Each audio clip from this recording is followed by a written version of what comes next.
Go po, pakilala ko muna. Hello, good morning po. Ako po si Froilan Silva. Ako po ang team leader ng Bambang. Ngayon po, dito po kami naka-assign sa basketball court. Dito po kami nag-stock ng mga goods. At meron po tayong 15 teams na naka-assign po dito sa Bambang. Anong oras po kayo nag-start mag-shift? Nag-start po ng pila ng mga tricycle, 8. Nag-start sila. Pero syempre, kukuha pa ng mga 8:30 po sila nakapag-start sa bawat street. Ma'am, may total po ba? Yes, 10,000 po ang nakaalat sa Bambang, 10,000. So 10,000 families po ang makakatanggap ng ating pamaskong handog.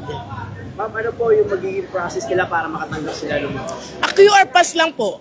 QR pass. Ngayon, kung wala po sa bahay, nag-iiwan po kami ng NA form. Yung pong NA form, meron po yung nakalagay doon kung ano yung magte-text po kayo doon sa, may nakalagay pong instruction doon. Magte-text po kayo and then magre-reply po iyon kung kailan at kung saan nyo kukunin. Mensahe na lang po sa mga makatanggap at hindi pa nakatanggap. Yung pong mga nakatanggap na, sana happy tayo. At doon naman sa hindi pa nakakatanggap, intay-intay lang po, papunta na po silang lahat dyan. Papunta po ang 15 teams po kaming naka-assign dito. Kailangan po, tapusin po namin ngayon tong maghapon.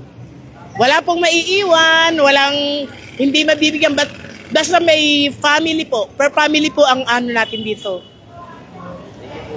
Thank you rin. Salamat po, Mayor Bico, sabi ng mga taga-Bambang. Salamat po. Ano sa'yo?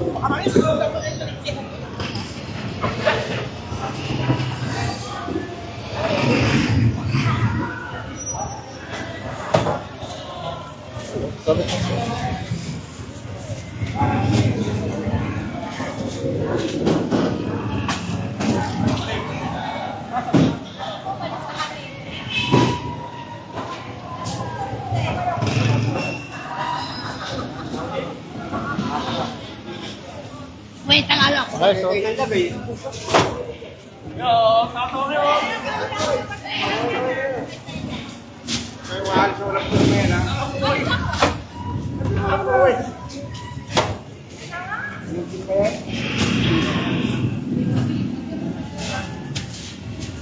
Reta.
No,